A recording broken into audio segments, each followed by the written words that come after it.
The bitter November wind cut through my thin waitress uniform as I huddled near the service entrance of Nocturne, Chicago's most exclusive restaurant. My fingers trembled, partly from cold, partly from exhaustion. I'd been on my feet for 10 hours straight, picking up an extra shift because rent was due in 3 days, and I was still $200 short. Alina, break's over. The Sokolov party just arrived. Marcus, the floor manager, thrust his head through the doorway, his perpetually furrowed brow deepening when he saw me.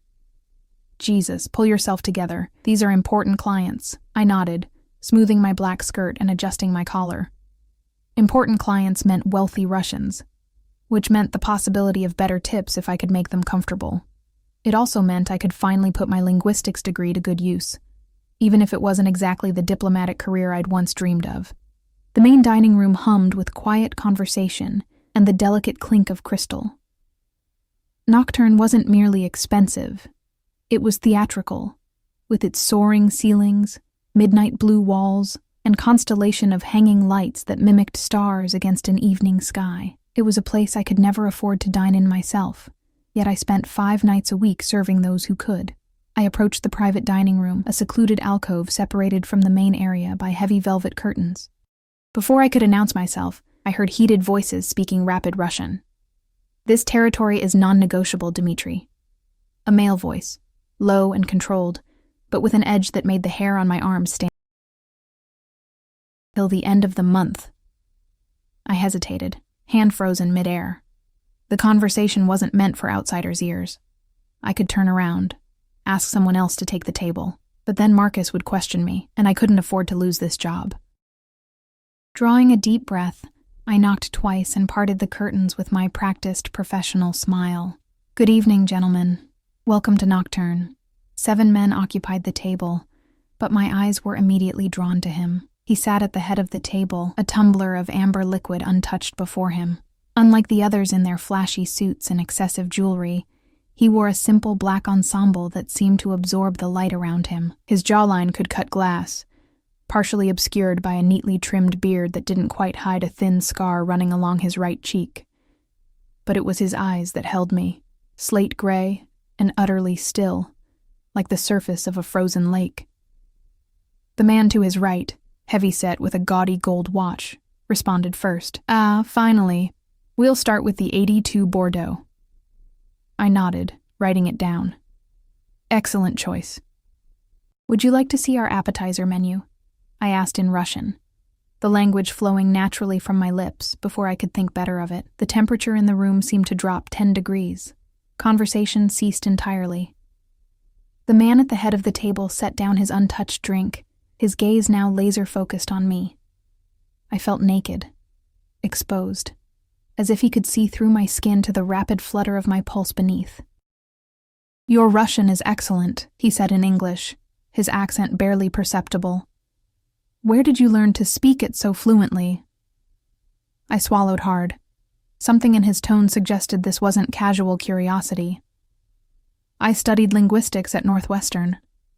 Russian was my specialty." "Northwestern," he repeated, as if testing the word. "You're American-born?" "Yes. But my grandmother was from St. Petersburg. She taught me when I was young."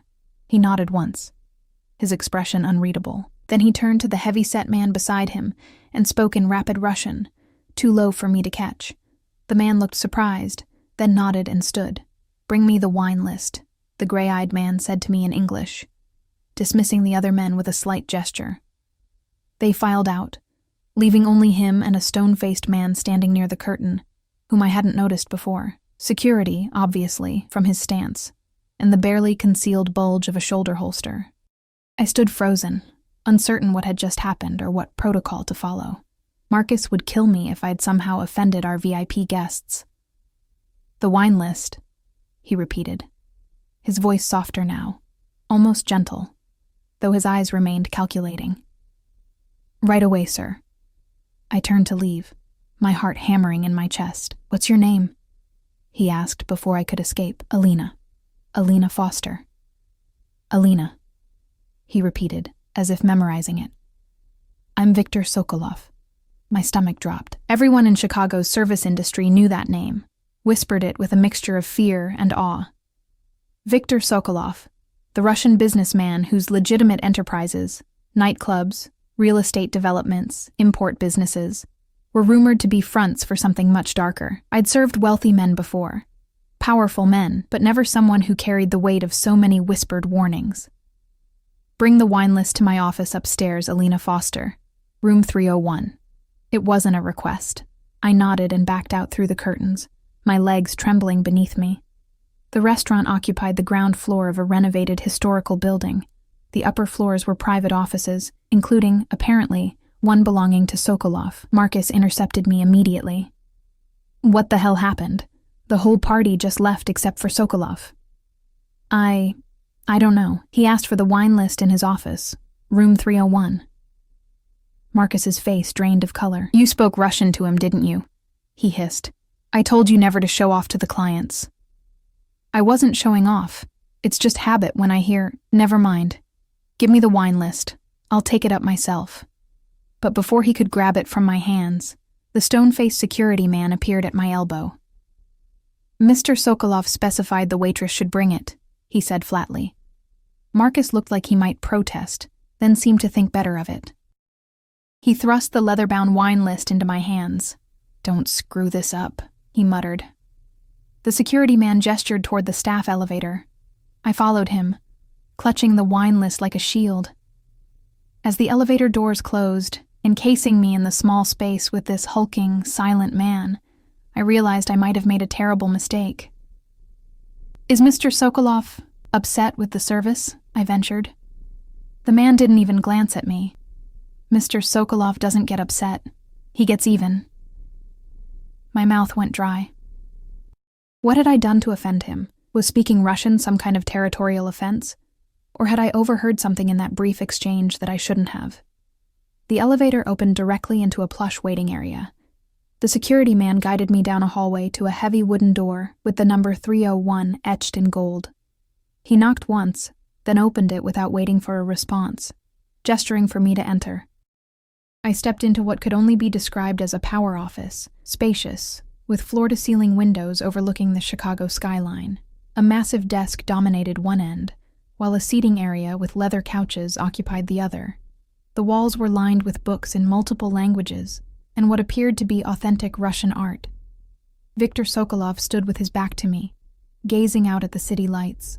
He'd removed his jacket, and his white shirt stretched across broad shoulders, the fabric so fine it seemed to shimmer in the dim light. The wine list, sir, I said, hating how my voice quavered.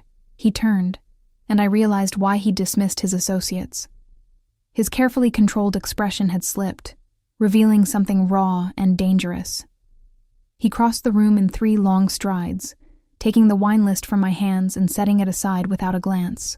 Do you know who I am, Alina Foster? He asked quietly. I nodded, unable to form words as he circled me slowly, like a predator assessing its prey. Then you understand that I don't believe in coincidences. He stopped directly in front of me. A woman who speaks flawless Russian appears at my private dinner, the same dinner where I'm discussing matters of considerable sensitivity. I'm just a waitress, I whispered. I've worked at Nocturne for 8 months. You can check with... I already have. While you were coming up in the elevator, he nodded toward a laptop on his desk, where I glimpsed what looked like my employee file. Northwestern University, graduated with honors in linguistics, specializing in Slavic languages, minor in international relations. Yet here you are, serving overpriced wine to men like me. Heat crawled up my neck. The economy isn't kind to liberal arts majors. A ghost of a smile touched his lips, transforming his face so completely that for a moment I forgot to be afraid. No, it isn't, but still, an interesting career path. It pays the rent. Most months, anyway. He studied me for another long moment. I fought the urge to fidget under his scrutiny, to explain that my student loans had crushed my dreams of graduate school, that my grandmother's medical bills had drained what little savings I'd managed to accumulate. But something told me Viktor Sokolov wasn't interested in my financial hardships. Your accent, he said finally. Northern region, but with certain inflections I can't quite place.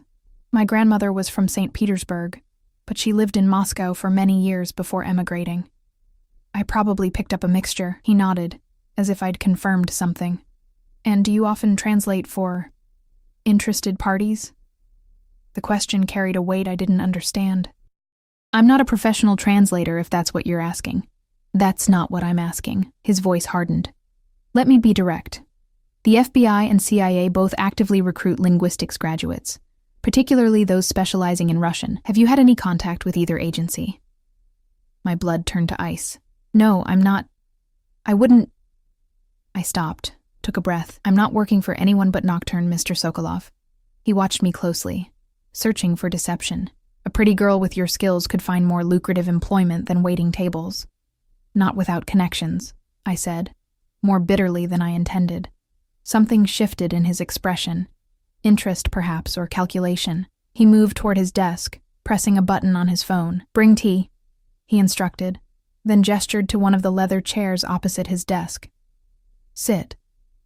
It wasn't an invitation. I perched on the edge of the seat, hyper-aware of my waitress uniform, the small stain on the sleeve from a spilled soup appetizer, the runs in my stockings carefully hidden beneath knee-high boots I'd bought secondhand. He sat across from me, leaning back in his chair with casual authority. You heard something in that room downstairs. Something in Russian. I hesitated. Denying it would be pointless. He'd seen my reaction. Just a few sentences.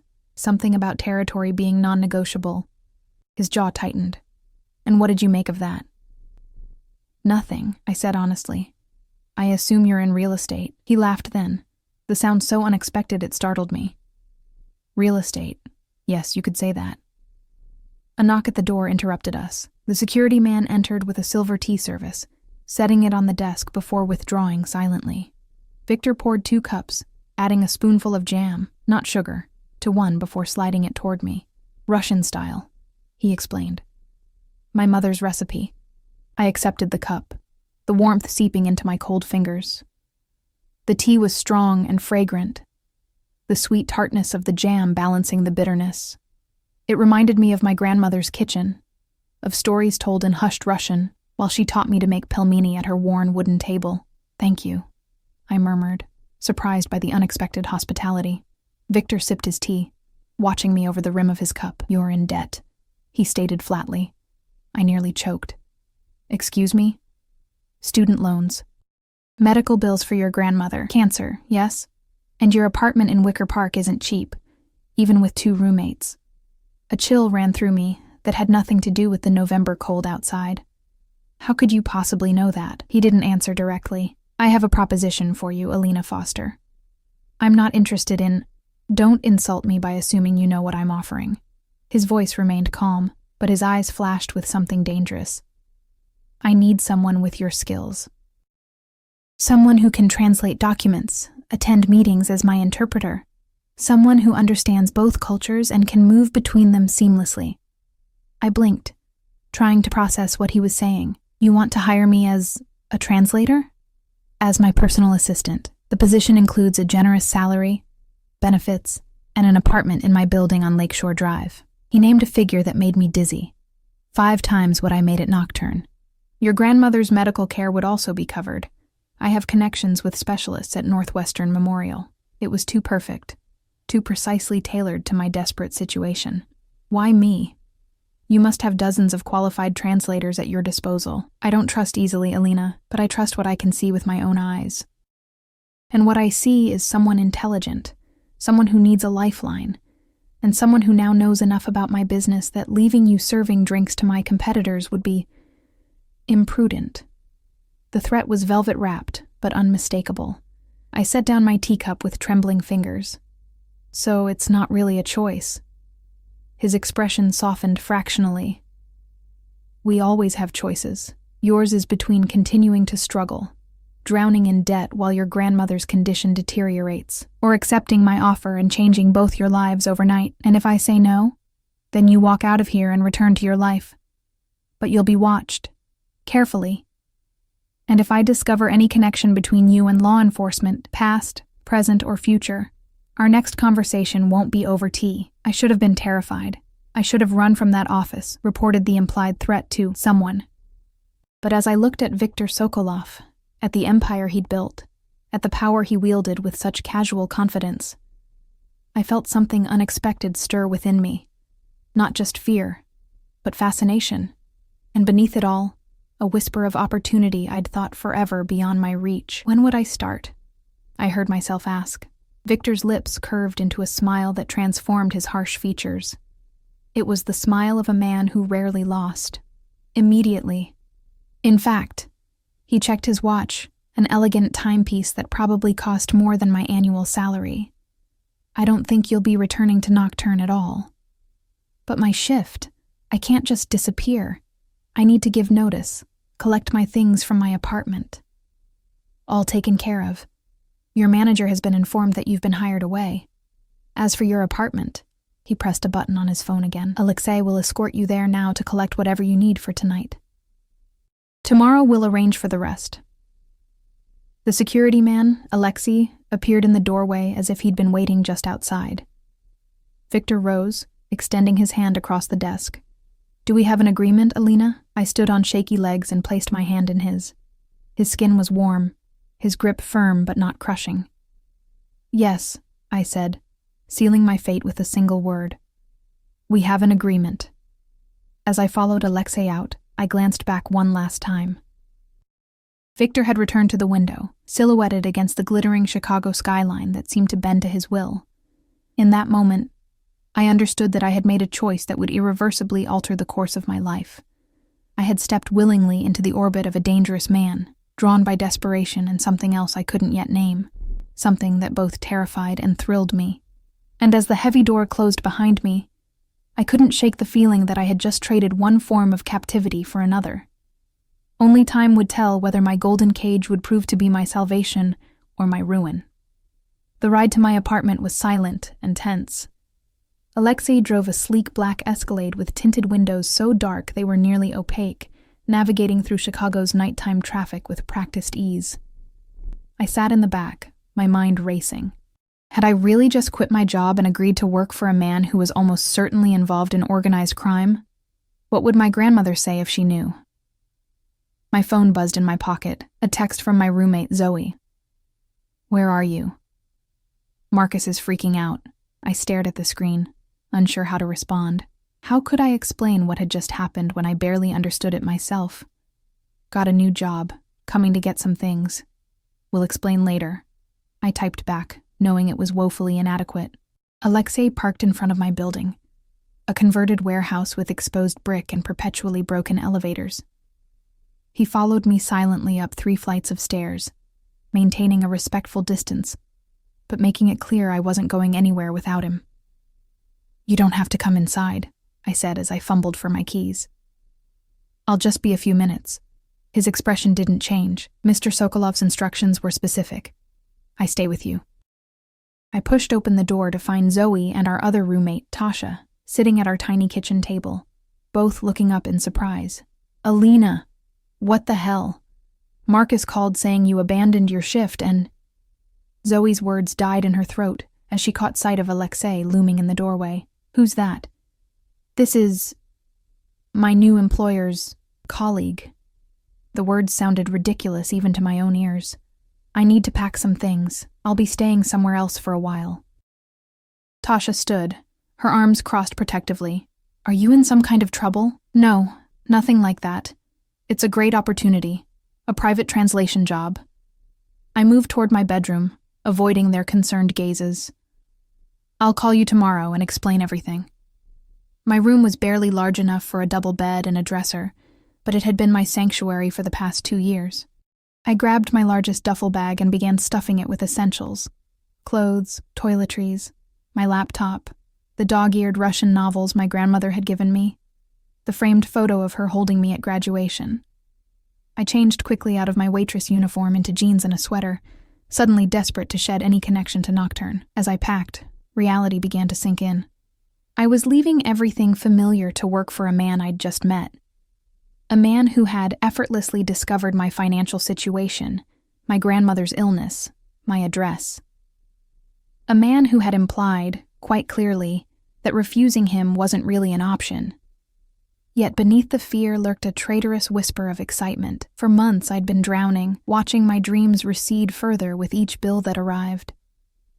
Now, suddenly, I had been plucked from that slow demise and dropped into, what? Danger, certainly, but also possibility. Alina. Zoe appeared in my doorway, keeping her voice low. What's really going on? Who is this guy? I zipped my bag closed. His name is Viktor Sokolov. He needs a Russian translator and assistant. Her eyes widened. Sokolov? The nightclub owner? The one they say is connected to...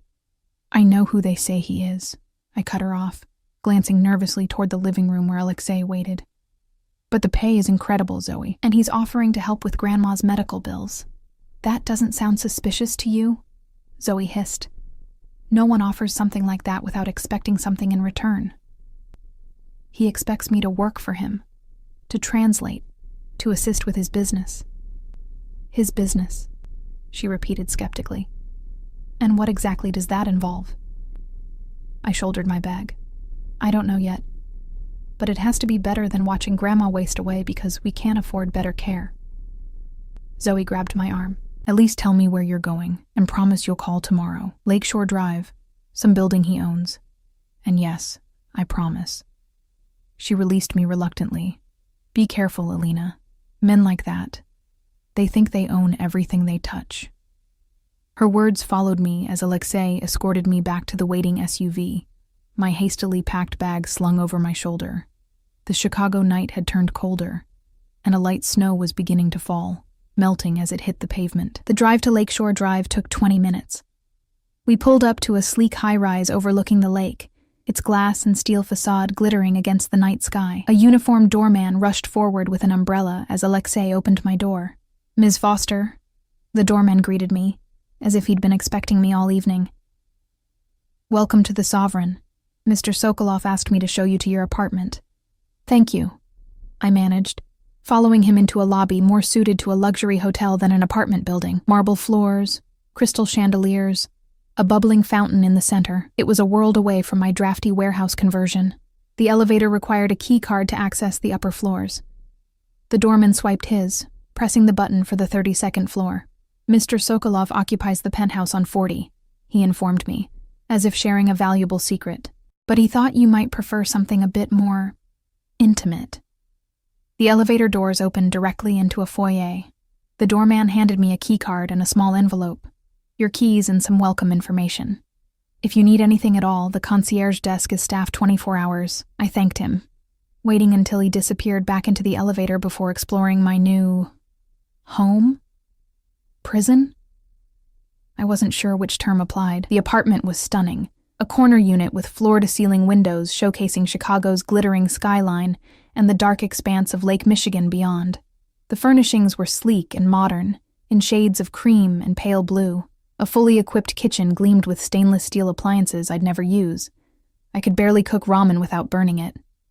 The living room featured a massive television and plush sofa, a small dining area, a study with empty bookshelves waiting to be filled.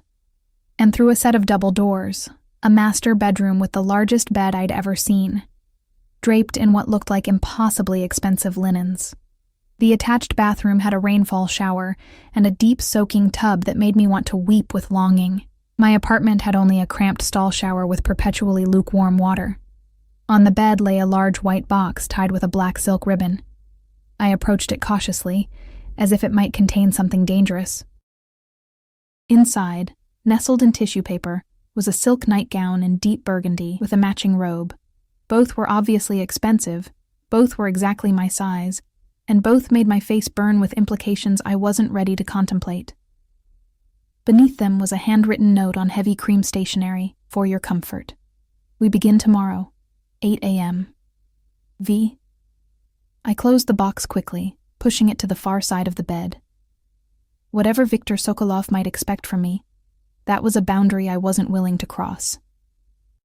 I'd agreed to be his assistant, not his plaything.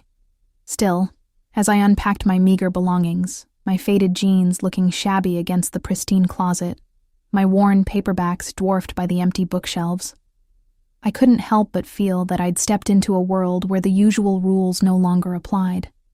a world where men like Viktor Sokolov took what they wanted, regardless of boundaries or consent. I took a long shower, letting the hot water, actually hot for once, ease the tension from my muscles. I dressed in my own pajamas, a threadbare Northwestern t-shirt and flannel pants, a small act of defiance against the silk lingerie still in its box. Sleep seemed impossible, but exhaustion eventually won out. I drifted off to the unfamiliar sounds of the luxury building, the distant hum of the heating system, the occasional ping of the elevator, the muffled voices of wealthy neighbors returning from late dinners or theater outings. So different from my apartment, with its shouting neighbors and perpetually barking dog and garbage trucks at 4 a.m., I awoke to sunlight streaming through windows I'd forgotten to cover and the disorienting sensation of not knowing where I was.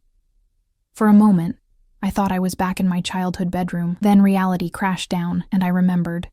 Viktor Sokolov. The offer I couldn't refuse, the apartment that wasn't really mine. My phone showed 7:15 a.m. and 3 missed calls from Zoe. I'd call her back later, when I had something concrete to tell her. First, I needed coffee and time to prepare myself for whatever the day might bring. The kitchen, I discovered, was fully stocked. Premium coffee beans, organic milk, fresh fruit, pastries that looked like they'd come from a high-end bakery.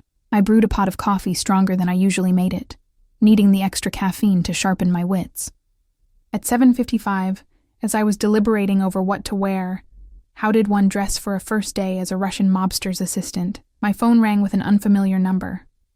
"Good morning, Ms. Foster," a crisp, professional female voice. "This is Irina, Mr. Sokolov's executive manager. A car is waiting for you downstairs. Mr. Sokolov is expecting you at his private residence." His residence? I'd assumed we'd be meeting at an office. "I'll be right down." I opted for the most professional outfit I'd brought. Black pants, a gray sweater, and ankle boots. My one concession to style was a vintage silk scarf, a gift from my grandmother, which I knotted at my neck. A touch of mascara, a swipe of tinted lip balm, and my hair pulled back into a neat bun, completed what I hoped was a competent, forgettable look. The same black Escalade waited outside, but this time a different man held the door, younger than Alexei, with close-cropped blonde hair and a scar above his left eyebrow. He nodded respectfully as I approached. "Ms. Foster, I'm Mikhail." "Nice to meet you." I slipped into the back seat, mentally cataloging another member of Viktor's security detail. How many men did he have, and were they all former military as their posture and alertness suggested? We drove north along Lakeshore Drive, eventually turning onto a private road that wound through an exclusive enclave of mansions set well back from the street. Mikhail stopped at a gate, pressed his thumb to a biometric scanner, and waited as it swung open silently. Viktor's home was a modernist masterpiece of glass and stone, perched on a bluff overlooking the lake. A series of geometric volumes stacked like a sophisticated puzzle, it managed to be both imposing and somehow organic, as if it had grown naturally from the rocky shoreline. Mikhail escorted me to a massive front door that swung open before we reached it. A slender woman in her 50s, with ash blonde hair pulled into a severe bun, greeted us in the soaring entry hall. "Ms. Foster, I'm Irina Petrova." Her accent was pure Moscow, her handshake brisk and efficient. "Mr. Sokolov is in his study. Follow me, please." I trailed behind her through the house, trying not to gawk at my surroundings. The interior was minimalist, but clearly expensive, with museum-quality art on the walls and furnishings that looked both beautiful and uncomfortable. We passed several security men stationed throughout the house, each nodding respectfully to Irina as we passed. She stopped before a set of double doors, knocking once before opening them. "Ms. Foster is here, sir." Viktor Sokolov stood beside a wall of windows overlooking Lake Michigan, silhouetted against the morning light. Unlike the previous night, when he'd been dressed for business in his perfect black suit, today he wore dark jeans and a charcoal cashmere sweater that somehow made him look more dangerous, not less. "Alina, welcome." He turned, gesturing toward a seating area with 2 leather chairs facing each other across a chess table. "Did you sleep well?" "Yes, thank you." The lie came easily. "The apartment is very nice." "I'm glad you approve." He smiled slightly, as if he knew exactly how overwhelmed I'd been. "Please sit. Coffee? I nodded, perching on the edge of one of the chairs. Irina appeared with a silver tray bearing an ornate samovar and delicate porcelain cups. That will be all for now, Irina, Victor said, dismissing her with a nod. When the door closed behind her, he turned his full attention to me. I imagine you have questions. I accepted the coffee he offered, buying time by taking a small sip. It was perfect, strong and smooth, with a hint of cardamom. Several, actually, starting with what exactly you expect me to do. Direct. I appreciate that. He leaned back in his chair, studying me. Your official title is Personal Assistant and Cultural Liaison. You'll manage my schedule, translate documents, accompany me to meetings with Russian clients, and ensure nothing is lost in translation, linguistically or culturally. And unofficially, a flicker of approval crossed his face. Unofficially, you're my eyes and ears in situations where a man in my position might miss subtle cues. You'll observe who speaks to whom, who avoids certain topics, who seems uncomfortable with particular questions. You want me to spy on your business associates. I want you to help me understand the people I deal with. He set down his cup. I'm not asking you to do anything illegal, Alina. I'm asking you to be observant. I doubted that distinction would matter much to the kind of people Viktor Sokolov did business with, but I nodded anyway. And my grandmother's medical care? Already arranged. He reached for a folder on a side table, sliding it across to me. I've scheduled a consultation for her next week with Dr. Abramson at Northwestern Memorial.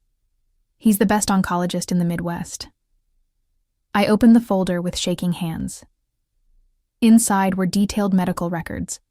My grandmother's entire history with stage 3 ovarian cancer, including treatments attempted and failed. Records I knew for a fact were protected by privacy laws. How did you get these? I whispered. Victor shrugged, as if the answer were obvious.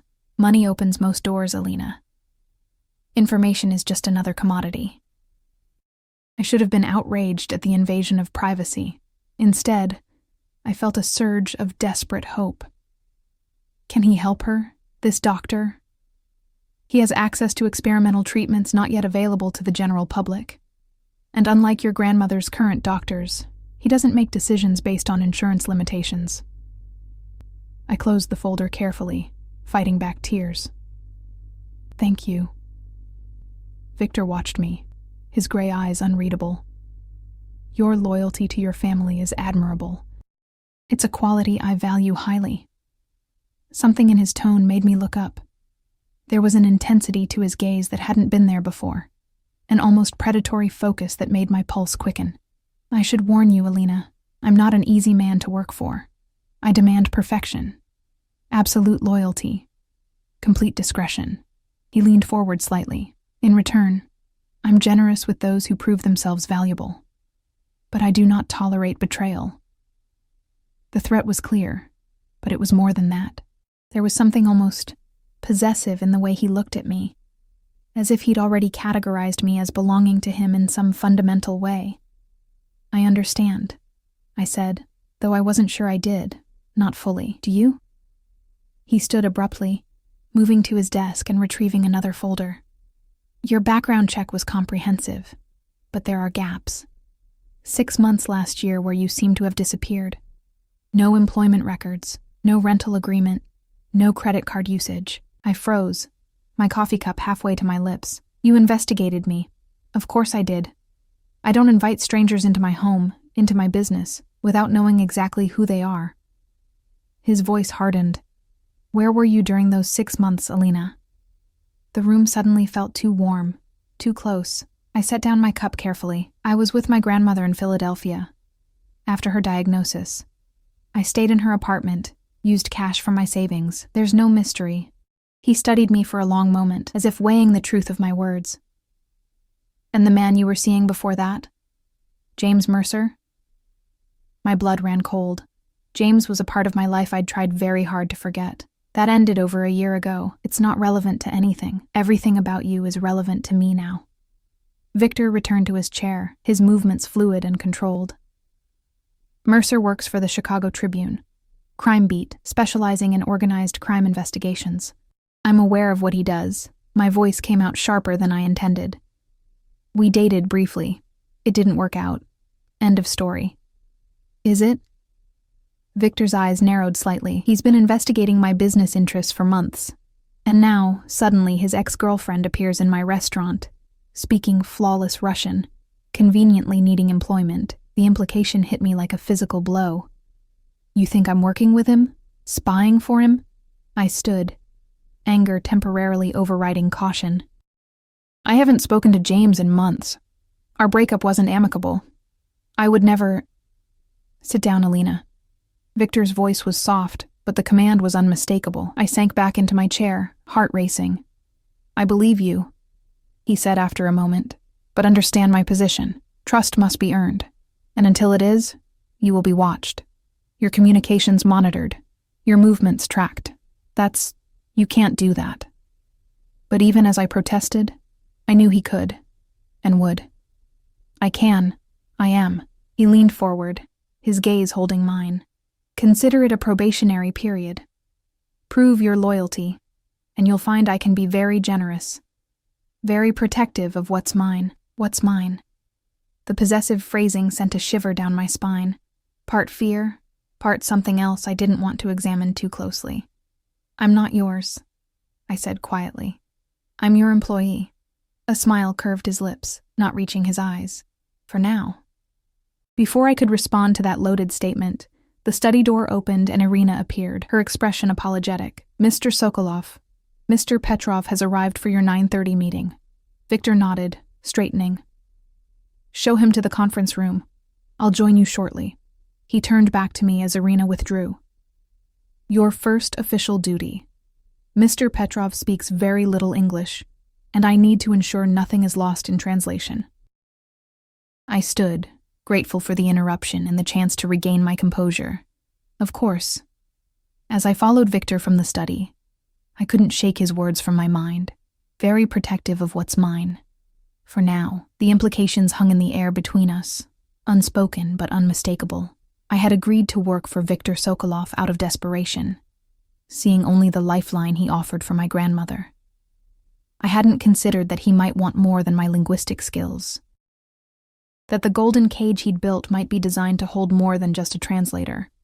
And as we entered the conference room, where a heavy-set man with a florid face stood waiting, I realized with growing unease that I had walked willingly into the orbit of a man who took what he wanted, and who, for reasons I didn't yet understand, had decided that he wanted me.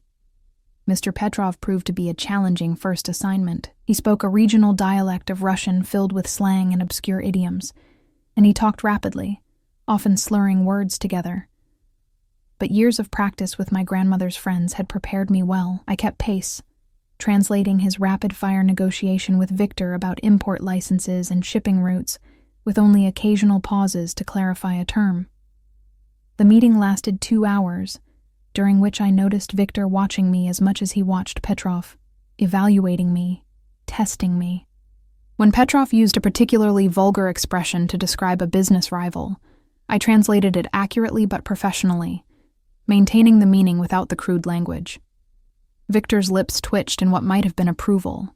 When Petrov finally left, escorted out by Mikhail, Victor turned to me. You did well.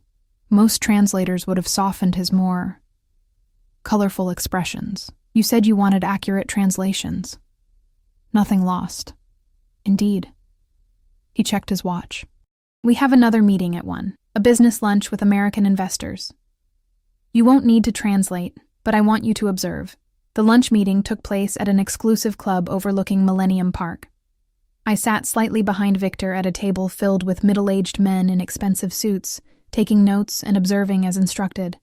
They discussed a real estate development, a luxury hotel and shopping complex, with such casual mention of 8-figure sums that it made my student loan debt seem laughably insignificant by comparison. What struck me most was the deference they showed Victor. These were clearly powerful men in their own right. CEOs, hedge fund managers, real estate moguls. Yet they yielded to him in subtle ways. They waited for him to speak before offering opinions. They sought his approval with small glances. They laughed too readily at his rare attempts at humor. They feared him, I realized. Not overtly, but in the way prey animals instinctively fear predators. A bone-deep recognition of danger barely concealed beneath a civilized veneer. After lunch, we returned to Victor's mansion. He disappeared into his study with Irina, leaving me to wait in a sunlit sitting room with a view of the lake. An hour passed, then another. I was beginning to wonder if I'd been forgotten when Irina appeared. Mr. Sokolov would like you to join him for dinner, she announced. There are suitable clothes in your apartment. Mikhail will take you there and bring you back at 7. I can just wear what I have on, I began. But Irina's expression made it clear this wasn't a suggestion. 7 o'clock, she repeated. Don't be late. Back at the apartment, I found not one but several garment bags hanging in the closet, none of which had been there that morning. Each contained an evening outfit, complete with accessories, all in my size, all from designers I'd only read about in magazines. The least revealing was a black dress with a high neck and long sleeves. Fitted, but not inappropriately so. I chose that one, along with the simple pearl earrings that accompanied it. As I dressed, I couldn't help but wonder about the other women who must have come before me. Had they lived in this apartment too? Worn clothes Victor selected? Sat across from him at dinner, wondering about his intentions? The thought made my stomach twist with something that felt uncomfortably like jealousy. Mikhail arrived precisely at 6:45, his expression betraying nothing when I emerged in the black dress. The drive back to Victor's mansion was silent, but I felt a growing tension coiling within me. This was more than a business dinner, we both knew it. Victor waited in the foyer when I arrived, dressed now in a tailored suit that emphasized his broad shoulders and lean waist. His eyes swept over me, lingering just long enough to make heat rise to my cheeks. "The dress suits you," he said simply, offering his arm. "I thought we might eat on the terrace. The weather has cleared, and the view of the lake is exceptional at sunset." The terrace was actually a rooftop garden, accessible by a private elevator from the master suite. Despite the November chill, it was comfortably warm thanks to discreetly placed heaters. A table had been set for 2, with candles flickering in hurricane lamps, and a bottle of wine already breathing. "This is not what I expected," I admitted as he held my chair. "What did you expect?" Victor poured wine into delicate crystal glasses. "I don't know. Something less." I gestured at the intimate table setting, the candlelight, the rose petals scattered among the hurricane lamps. "Less romantic." He smiled slightly, taking his seat across from me. "Is it so strange that I might enjoy beautiful things in beautiful settings?" Before I could respond, a server appeared with the first course, a delicate beet salad with goat cheese and candied walnuts. It was followed by a parade of exquisite dishes, seared scallops, rack of lamb, a chocolate soufflé that melted on my tongue. Throughout the meal, Victor asked questions about my childhood, my studies, my interests, all while skillfully evading questions about his own past. "You're very good at that," I observed as we finished dessert. "At what?" "Learning everything about me while revealing nothing about yourself." He smiled, swirling the last of his wine. "An occupational hazard. In my position, privacy is more than a preference. It's a survival tactic. Yet you've invaded my privacy completely." I didn't mean to sound bitter, but the wine had loosened my tongue. My medical records, my financial situation, my ex-boyfriend, a necessary precaution. His expression hardened slightly. "I don't apologize for protecting myself and my interests. And am I one of your interests now?" The question slipped out before I could stop it. Victor set down his glass, his gray eyes suddenly intense in the candlelight. "Yes," he said simply. "You are." The directness of his answer left me momentarily speechless. I had expected evasion, perhaps even denial, not this stark confirmation. "Why?" I finally managed.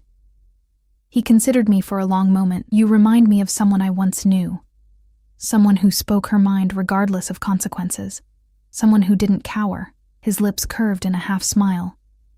"It's refreshing in a world where most people are too afraid to meet my eyes."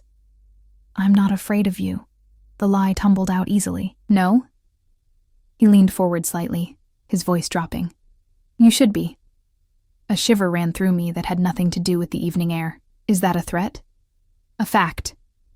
Victor stood, moving to the edge of the terrace where the Chicago skyline glittered against the night. I've done things that would terrify you, Alina. I've built my empire on the backs of those who underestimated me, who thought they could take what was mine. I rose, drawn to him despite my better judgment. And what exactly is yours, Victor? He turned, his expression almost predatory in the shadows. Everything you see. His gaze swept over the city spread out beneath us. And now, you, my breath caught. I told you before, I'm not yours. I'm your employee. For now. He repeated his earlier statement, moving closer until I could feel the heat radiating from his body. But I see the way you look at me when you think I'm not watching. The way your pulse jumps when I enter a room. He reached out, his fingertips grazing my neck where my carotid betrayed me with its rapid beating. Your body speaks truths your words deny. I should have stepped back, should have maintained professional distance. Instead, I stood frozen, caught in the magnetic pull of his presence. What happened to the woman I remind you of? I asked quietly. Pain flashed briefly across his features, gone so quickly I might have imagined it. She died. I'm sorry. Don't be. It was a long time ago. He withdrew his hand, and I felt its absence like a physical loss. My sister was always braver than she should have been, always speaking truth to power, regardless of consequence. Something dark passed behind his eyes. The world punishes that kind of courage. The admission stunned me.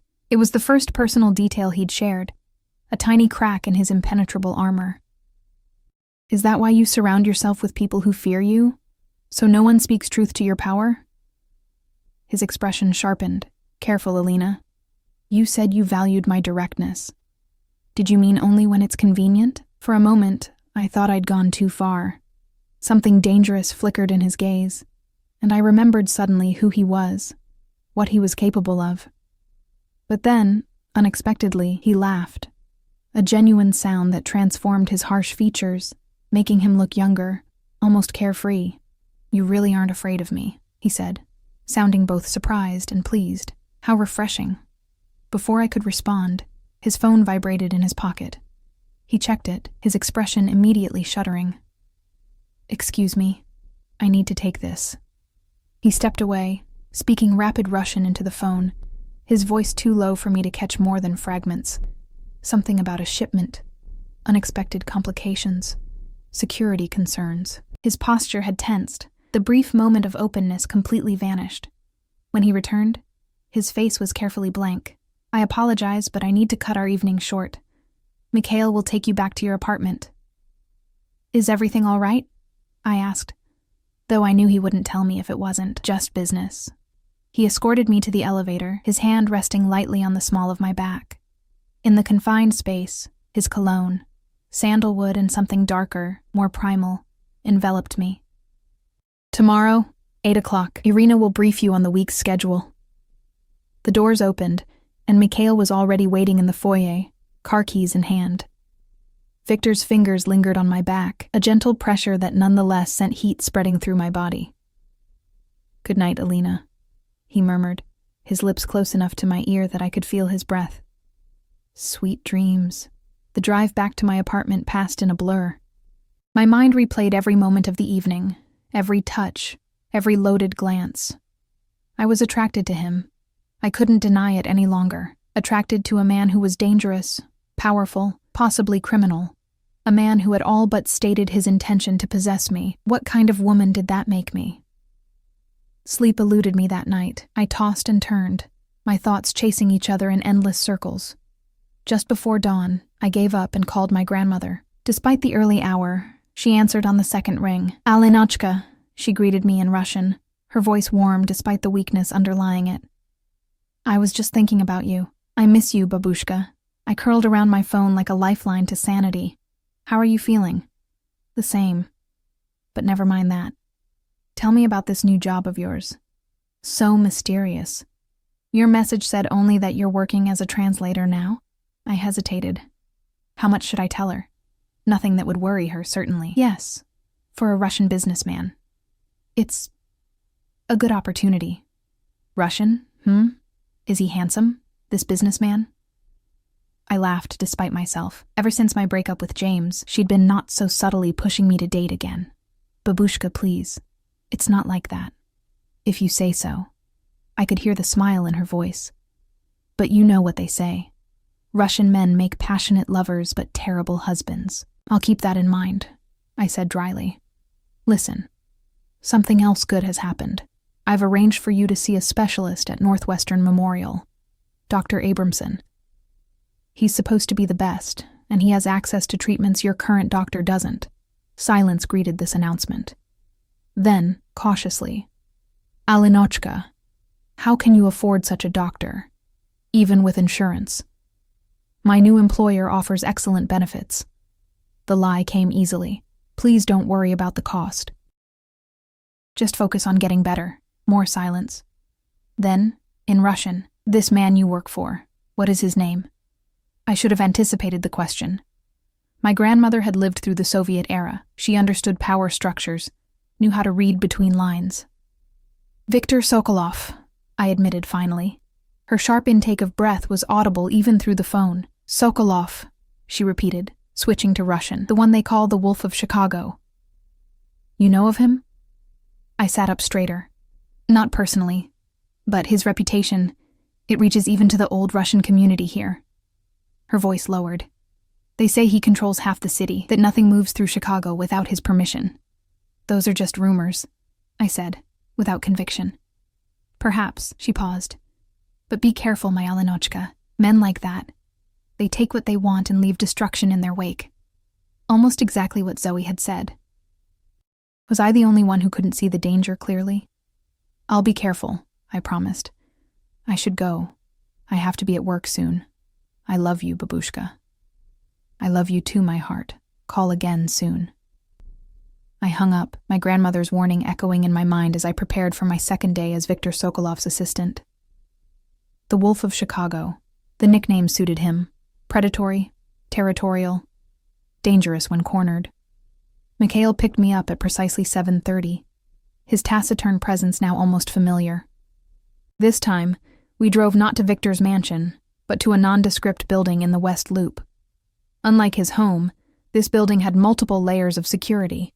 A gated parking garage with armed guards, biometric scanners at every door, cameras covering every angle. What is this place? I asked, as Mikhail escorted me through a maze of corridors. Mr. Sokolov's primary office. He offered nothing more. We finally reached a large open workspace with perhaps a dozen people, all busy at computers or on phones. To one side was a glass-walled conference room where Victor sat with Irina and several men in suits, studying documents spread across the table. Irina spotted me and hurried over. Good, you're here. Mr. Sokolov has a delegation arriving from Moscow at 11. They'll be expecting traditional hospitality. I've prepared briefing materials for you. She handed me a thick folder. Memorize these profiles before they arrive. The next 3 hours passed in a blur of preparation. I studied the profiles of 6 Russian businessmen, committed their preferences to memory, everything from favorite drinks to personal feuds, and helped arrange a traditional Russian lunch spread. When the delegation finally arrived, I greeted each man by name in Russian, mentioning personal details that clearly pleased them. Throughout the lunch meeting, I translated seamlessly, keeping pace with technical discussions about shipping routes and import regulations. Occasionally, I caught Victor watching me with an expression I couldn't quite interpret, something between approval and possessiveness. After the Russians left, Victor beckoned me into his private office, a space as minimalist and imposing as his home study. You impressed our guests, he said, gesturing for me to sit. Fedorov particularly mentioned your knowledge of his hometown. Thank you. I took the offered seat, acutely aware of being alone with him again. The briefing materials were thorough. I require thoroughness in all things. His gaze lingered on me, making the double meaning clear, which is why I have another task for you. He slid a folder across his desk. Inside was a dossier on James Mercer, my ex-boyfriend. Photos of him entering and leaving his apartment, transcripts of phone calls, copies of recent articles he'd written. What is this? I asked, though it was obvious. Your former lover has become problematic. His latest investigation focuses on my shipping operations. I need to know what he knows. I closed the folder, pushing it back toward him. I told you. I haven't spoken to James in months. We didn't exactly part on good terms. Precisely why he won't suspect your motives if you reconnect. Victor leaned forward, his expression hardening. Call him. Suggest drinks. Reminisce about old times. Find out what he's working on. You want me to spy on him? My voice was flat. To betray his trust. I want you to protect my interests. And by extension, your own. Victor's eyes narrowed slightly. Your grandmother's appointment with Dr. Abramson is tomorrow. It would be unfortunate if complications arose. The threat was veiled but unmistakable. My blood ran cold. You wouldn't. I would do whatever necessary to protect what's mine. He held my gaze unflinching. Make the call, Alina. In that moment, I hated him, hated the power he held over me, hated my own weakness in bending to it. But more than that, I hated that even now, with him threatening my grandmother's care, I still felt that treacherous pull of attraction. Fine, I said through clenched teeth. I'll call him. Victor smiled, the expression not reaching his eyes. Excellent. Arrange to meet him tonight. Mikhail will drive you. You're having me followed? Though I don't know why I was surprised. Not followed. Protected. He stood, signaling the end of our conversation. There are those who would use you to get to me. I'm just your translator, I said, rising as well. Victor moved around the desk until he stood directly before me, close enough that I had to tilt my head back to maintain eye contact. You are far more than that, Alina Foster. You simply haven't accepted it yet. His proximity was overwhelming. The heat of him, the subtle scent of his cologne, the intensity of his gaze. For a wild moment, I thought he might kiss me. Part of me wanted him to, wanted to discover if his mouth would be as demanding as his personality, if his touch would ignite the fire his looks promised. Instead, he stepped back, professional mask firmly in place once more. Call Mercer. Report back to me afterward. I nodded stiffly and turned to leave. And Alina? His voice stopped me at the door. Remember where your loyalties lie. I looked back at him, at this man who had upended my life in less than 48 hours. Do you really think loyalty can be bought, Victor? Something flickered in his eyes, surprise, perhaps, or respect. Everything has a price. You, of all people, should understand that by now. I left without responding, the truth of his words burning like acid in my throat, because he was right. I had sold my skills, my time, my integrity, all for my grandmother's medical care. What did that say about me? What else might I be willing to sacrifice? James answered on the third ring, his voice wary when I identified myself. Alina, this is unexpected. I know. I'm sorry to call out of the blue. I forced warmth into my tone. I was thinking about you recently. Wondered if you might want to grab a drink, catch up. A pause. The last time we spoke, you said, and I quote, I hope I never see your lying face again. I winced. Our breakup had been ugly. I'd discovered he'd been using me for information about the Russian community for an article, all while dating another woman on the side. I know. I was angry. But it's been months, and, well, life's too short for grudges, right? Another longer pause. One drink, he finally said. Miller's Pub, 7 p.m. See you then. I hung up, feeling sick with self-loathing. I was about to do to James exactly what he'd done to me, use him for information, betray his trust. The symmetry was nauseating, but what choice did I have? Victor had made the stakes clear. My grandmother's health, her life, depended on my cooperation. As I prepared for the meeting with James, selecting a casual outfit that would make me seem harmless, nostalgic, I couldn't help but wonder. How long before Victor asked me to do something worse? And would I have the strength to refuse when that day came? Because despite everything, the manipulation, the threats, the control, some traitorous part of me still responded to him. Still thrilled at his approval, still yearned for his touch. And that terrified me more than any threat he could make. I was falling under the spell of the Wolf of Chicago, and I wasn't sure I wanted to be saved. Miller's Pub was crowded with the after-work crowd, the air thick with the smell of beer and fried food. I spotted James immediately at a corner table. His sandy hair slightly longer than when we'd dated, dark circles under his blue eyes suggesting late nights chasing stories. Mikhail had dropped me off with instructions to wait across the street. 2 hours, he'd said. No longer. The implication was clear. Victor would be watching, even if not physically present. James stood as I approached, his expression guarded. Alina. No hug, no kiss on the cheek. Just my name, spoken with careful neutrality. James, thanks for meeting me. I slid into the booth across from him, shrugging off my coat. You look good. A lie. He looked exhausted, worn thin by whatever story he was chasing. Victor's story, I reminded myself with a pang of guilt. You too. His eyes traced my face, lingering on the pearl earrings I'd forgotten to remove after work. Nice earrings. New? A gift. I removed them quickly, tucking them into my purse. How have you been? Busy. You know how it is with the paper, always chasing the next deadline. He signaled a waitress. What are you drinking?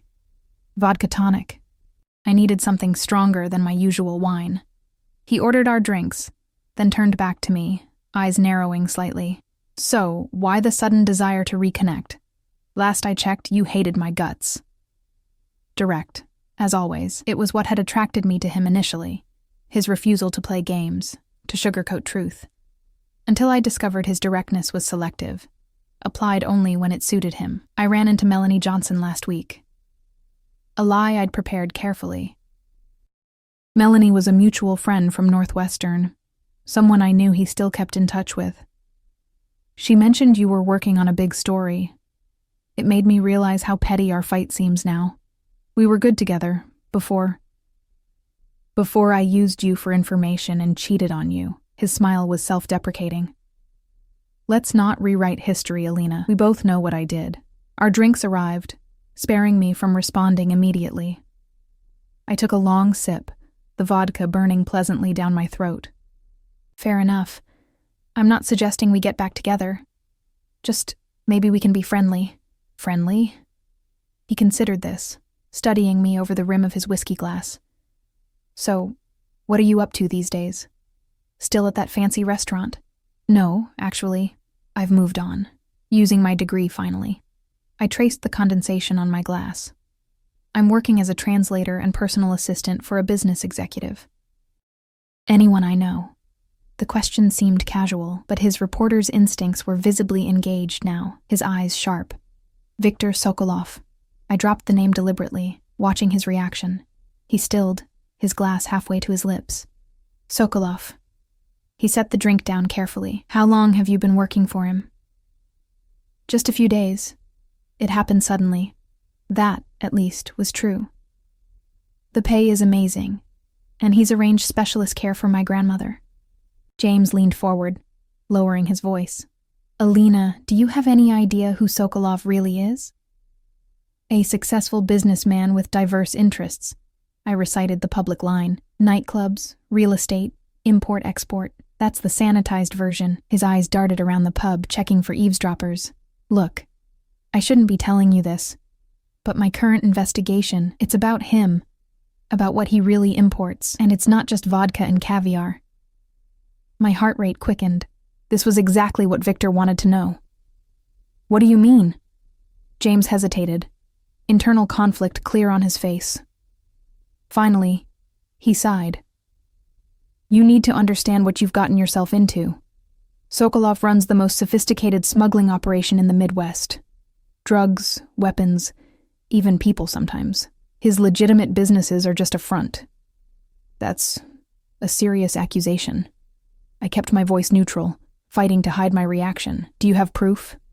Getting there. I have sources inside his operation, documentation of shipments that don't match manifest records. His eyes narrowed. Why? Has he asked you to translate anything suspicious? No, nothing like that. I looked away, unable to meet his gaze. Mostly business correspondence, meeting notes, boring stuff. Keep it that way. James reached across the table, grabbing my hand with unexpected intensity. Listen to me, Alina. You need to get out now, before you're in too deep. Sokolov doesn't hire people without a purpose. If he brought you in, he wants something specific from you. The concern in his voice seemed genuine, making my betrayal burn even hotter in my chest. I can handle myself. No, you can't. Not with men like him. James squeezed my hand. I've been investigating Sokolov for 8 months. Do you know what happens to people who cross him? They disappear, Alina, or they have accidents. Just last month, one of his former associates was found in the river with his throat cut. A chill ran through me. Maybe that was unrelated. It wasn't. James released my hand, running his fingers through his hair in frustration. Look, I know we ended badly. I was an asshole. But I don't want to see you hurt. Whatever he's paying you, whatever he's promised for your grandmother, it's not worth it. I need this job, James. I hated how weak I sounded. My grandmother's cancer. The treatments are experimental. No other doctor will take her case. And you don't find it convenient that Sokolov is offering exactly what you desperately need? His voice softened. That's how men like him operate. They find your vulnerability and exploit it. Once he has his hooks in you, you'll never be free. Victor's words echoed in my mind. Very protective of what's mine. A shiver ran down my spine that had nothing to do with the pub's chilly air conditioning. When is your article coming out? I asked, trying to steer the conversation back to what Victor wanted to know. Soon. Few weeks, maybe less. I'm meeting a key source tomorrow night. He leaned forward again. Alina, promise me you'll be careful. Don't sign anything. Don't agree to anything that feels wrong. And if you see or hear anything suspicious, call me, day or night. I nodded, guilt churning in my stomach. I promise. We finished our drinks with forced small talk about mutual friends, the approaching holidays, neutral topics that didn't touch on Victor or James's investigation. When we parted outside the pub, he hugged me briefly. I mean it, Alina. Be careful. And call me if you need anything. I will, I lied, watching him walk away, knowing I'd just betrayed him all over again. Mikhail was waiting exactly where he'd left me, the black Escalade idling at the curb. He didn't ask questions as I slid into the back seat, just pulled smoothly into traffic. Mr. Sokolov wants to see you, he said, after several minutes of silence. We're going to his residence. It was nearly 9 p.m. when we arrived at Victor's mansion. The night was clear but bitterly cold. The lake a vast darkness beyond the house's glowing windows. Mikhail led me directly to Victor's study, where he sat behind his desk reviewing documents. Alina. He looked up as I entered, dismissing Mikhail with a nod. How was your reunion with Mr. Mercer? I sank into a chair, suddenly exhausted. Illuminating. Tell me everything. And so I did, recounting James's warnings, his timeline for the article, the meeting with his source scheduled for tomorrow night. With each word, I felt myself sinking deeper into Victor's world, becoming more complicit in whatever he might do with this information. Victor listened without interruption, his expression unreadable. When I finished, he poured 2 glasses of vodka from a crystal decanter, handing one to me before taking his seat again. You did well, he said finally. Mercer trusts you, despite your history. That's useful. He was trying to protect me from you. I took a large swallow of vodka, welcoming its numbing effect. He said people who cross you have accidents. Victor's expression darkened. Mercer should be more careful about making accusations without proof. Is he wrong? I met his gaze steadily. Have people who crossed you had accidents? A dangerous silence fell between us. I'd gone too far, pushed too hard. But I needed to know what kind of man I was truly working for, what kind of danger I was in. In my world, Victor said finally, his voice low, disloyalty has consequences. Yes, people who have betrayed me have suffered for it. I make no apologies for protecting what's mine. And am I yours now, expected to betray friends, spy on former lovers, all to protect your interests? He studied me for a long moment, his gray eyes unreadable in the dim light. You made a choice, Alina. When you accepted my offer, you chose sides. There's no middle ground in this. I chose my grandmother's life, I countered. The vodka making me bolder than I should have been. Not to become your spy. Yet here you are, reporting on Mercer's activities. His voice held no judgment, merely stating facts. We all make compromises. The question is whether we can live with them. The truth of his words hit me like a physical blow. I had compromised myself willingly, trading information for my grandmother's care. Where would it end? What else would I be willing to do to keep her alive? I should go, I said, setting down my glass with shaking hands. It's been a long day. Stay. The word was both command and request. It's late, and the weather is turning. There are guest rooms here. I hesitated. Staying in Victor's home felt like crossing yet another boundary, moving closer to the invisible line I'd been approaching since our first meeting. I have nothing with me, I said weakly. No change of clothes, no. That can be arranged. He pressed a button on his desk phone. When Irina answered, he spoke briefly in Russian, too low for me to catch. Minutes later, a young woman I hadn't seen before appeared with a neatly folded stack of clothes. For Ms. Foster, she said, placing them on a side table before disappearing again. Victor gestured toward them. Problem solved. I felt manipulated, maneuvered into staying, yet part of me was relieved not to return to the empty apartment. At least here, the nature of my cage was honest, no illusions of freedom or choice. Fine. I stood, gathering the clothes. Where? Irina will show you. He rose as well, moving around the desk to stand before me. Thank you, Alina. For tonight. I know it wasn't easy. For a moment, I glimpsed something genuine in his expression, perhaps even regret. But it was gone as quickly as it appeared, replaced by his usual mask of control. Irina appeared in the doorway, efficient as always. This way, Ms. Foster. The guest room was luxurious, with a 4-poster bed and a bathroom larger than my entire bedroom at the apartment I shared with Zoe and Tasha. The clothes provided were simple but expensive. Silk pajamas, a cashmere robe, even a toothbrush and toiletries arranged neatly in the bathroom. Everything anticipated, every need met. The perfect golden cage. I showered, letting hot water sluice away the day's tensions, trying not to think about James's warnings or Victor's veiled threats. When I emerged, wrapped in the plush robe, I was startled to find Victor himself waiting in a sitting area adjacent to the bedroom. I thought you might like tea before bed. He gestured to a silver service on the coffee table. My mother's recipe again. I clutched the robe tighter around myself, acutely aware of my vulnerability. Thank you, but I'm very tired. He ignored my implicit dismissal, pouring tea into 2 delicate cups. My sister had trouble sleeping too. Especially after our parents died. Tea was the only thing that helped. The casual mention of his sister, the second personal detail he'd shared, caught me off guard. What was her name? I asked, sitting across from him despite my better judgment. Natasha. His expression softened slightly. She was 3 years younger than me, brilliant, headstrong, much like you. What happened to her? I accepted the tea he offered, the familiar scent of black tea and raspberry jam, strangely comforting. Victor's jaw tightened. She got involved with the wrong people. Trusted someone she shouldn't have. He looked away, toward the windows where snow had begun to fall in gentle flurries. She paid for that mistake with her life. The raw pain in his voice was unmistakable, transforming him momentarily from the untouchable crime lord to simply a man grieving his sister. I wanted to reach out, to offer comfort, but I remained frozen, unsure of the boundaries between us. I'm sorry, I said instead, the words inadequate but sincere. It was a long time ago. He took a sip of his tea, composure returning. After she died, I swore I would never again lose someone under my protection. That's why I'm vigilant about threats, why I require absolute loyalty. Is that what I am? Someone under your protection? His gaze locked with mine, intense and uncompromising. Yes, whether you want to be or not.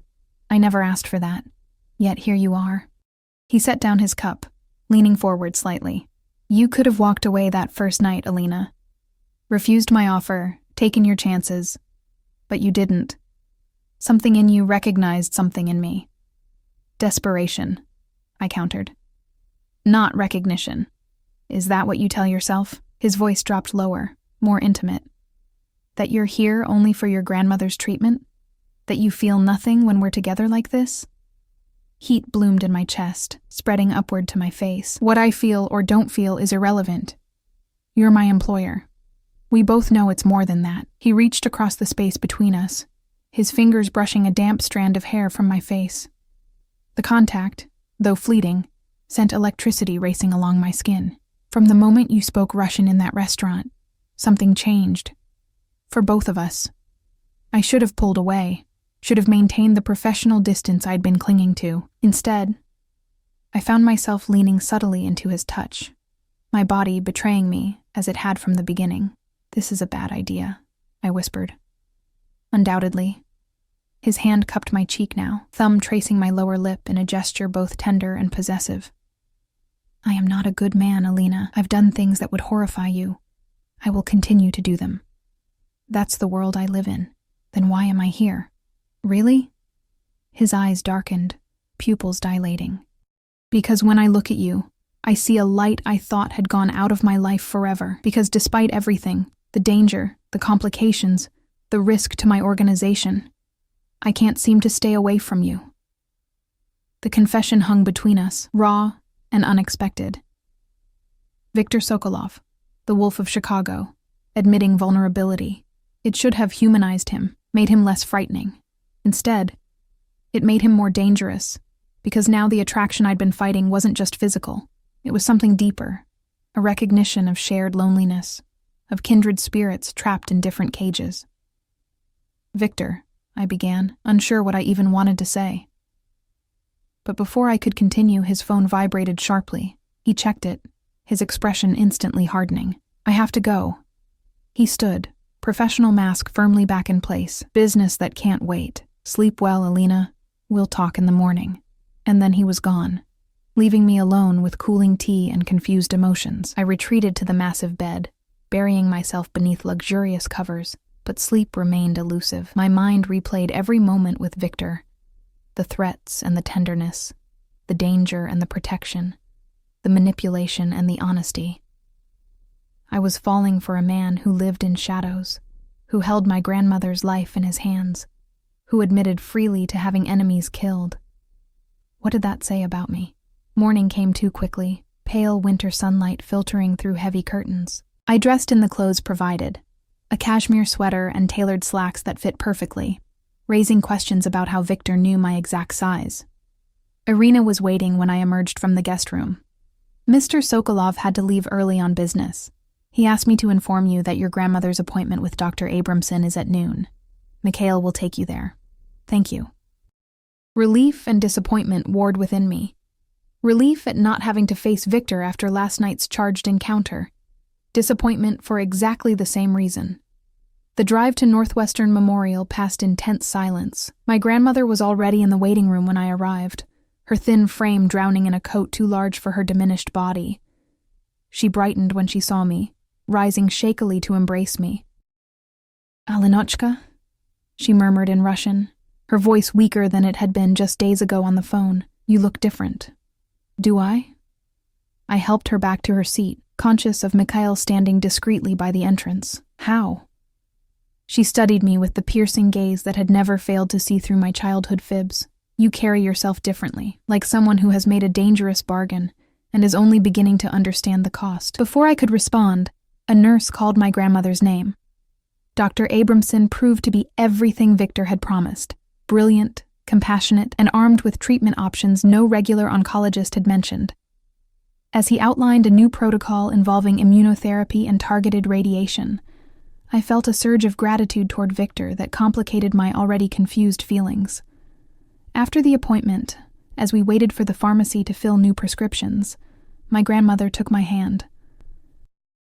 "This doctor, these new treatments, they are very expensive, Alinochka. Our insurance would never cover them." "Don't worry about that," I assured her. "It's taken care of. By your new employer. It wasn't a question. This man, Sokolov, what does he want from you in return?" I couldn't lie to her, not completely. "My skills as a translator, my loyalty, my discretion." She nodded slowly. "And nothing more?" Men like him, they always want more. The memory of Victor's touch, his confession last night, heated my skin. "It's complicated," I admitted. Be careful with your heart, Alinochka. She squeezed my hand weakly. Men of power. They love differently. Possessively. They do not share. They do not compromise. They consume. I know what I'm doing, I said, with more confidence than I felt. Do you? She looked past me, to where Mikhail stood watching us. You are being followed already, watched. The cage may be golden, but it is still a cage. The pharmacist called my name, sparing me from responding. As I collected the medications, my phone buzzed with a text from Victor. How is your grandmother? Is Abramson taking good care of her? I stared at the screen, struck by the domesticity of the inquiry, as if we were any normal couple, as if he hadn't threatened and manipulated me into betraying a former friend just last night. Yes, thank you. New treatment plan looks promising. I hesitated, then added, She likes him. The response came immediately. I'm glad. Come to the office when you're done. We need to discuss Mercer's source. And just like that, the brief illusion of normalcy shattered. I was still Viktor Sokolov's employee, his asset, his possession. The appointment with Dr. Abramson hadn't been generosity, it had been investment, insurance of my continued cooperation. As I helped my grandmother to the car Victor had arranged to take her home, I wondered how much deeper I would sink into his world before I lost myself completely. And more disturbing still, I wondered if I would even care when it happened. Because despite everything, the danger, the moral compromises, the golden cage closing around me, a part of me was thriving under Victor's attention, blooming like a flower turned toward dangerous but intoxicating light. I was becoming someone I didn't recognize, someone who made deals with devils and called it survival, someone who felt alive only in the presence of a man who dealt in death. And the most frightening part, I wasn't sure I wanted to go back to who I was before. Victor's office was bustling when I arrived. Men in suits moved purposefully between rooms, speaking in hushed tones. Irina intercepted me in the lobby, her expression tighter than usual. Mr. Sokolov is in a meeting. He asked that you wait in his office. She guided me through the controlled chaos, stopping at Victor's door. There have been complications. Be prepared. The warning sent a chill down my spine. What kind of complications? She merely shook her head, gesturing me inside before disappearing down the corridor. Victor's office was empty, affording me a rare moment alone in his space. Unlike his home study with its artwork and personal touches, this room was purely functional. A large desk with multiple monitors, a conference table, and walls covered in maps showing shipping routes across the globe. The only personal item was a small silver frame on his desk, turned away from visitors. Curiosity overcame caution. I crossed to the desk and turned the frame to reveal a faded photograph of two children. A boy of perhaps 12 with a protective arm around a younger girl. Both had Victor's gray eyes and strong features. Victor and Natasha, before tragedy, rewrote their story. She was 9 when that was taken. I startled, nearly dropping the frame. Victor stood in the doorway, watching me with an unreadable expression. He looked different today, tension radiating from him, a barely contained energy that made the air feel electrically charged. I'm sorry. I shouldn't have. It's fine. He closed the door, moving to stand beside me.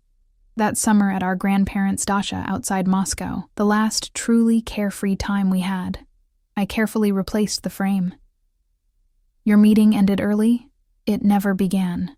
He gestured for me to sit, taking the chair beside me rather than retreating behind his desk. The proximity was deliberately intimate, a continuation of last night's shift in our dynamic. We have a problem, Alina. Mercer's source was found dead 2 hours ago. My blood turned to ice. What? How? Shot twice in the head, left in an alley behind a nightclub in Wicker Park. Victor's expression remained neutral, but his eyes watched me intently, gauging my reaction. A nightclub I own. You think I had something to do with this? The accusation, unspoken but clear, made me recoil. I only told you about the meeting. I never said who the source was. I don't even know who it was. I know.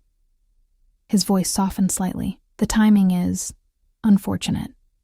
Mercer will believe I discovered his source through you. That I had the man killed to protect my interests. Did you? The question slipped out before I could stop it.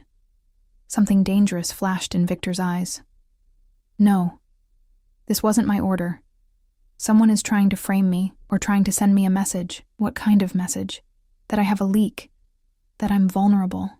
He stood abruptly, pacing to the window. Someone close to me is working against me, Alina.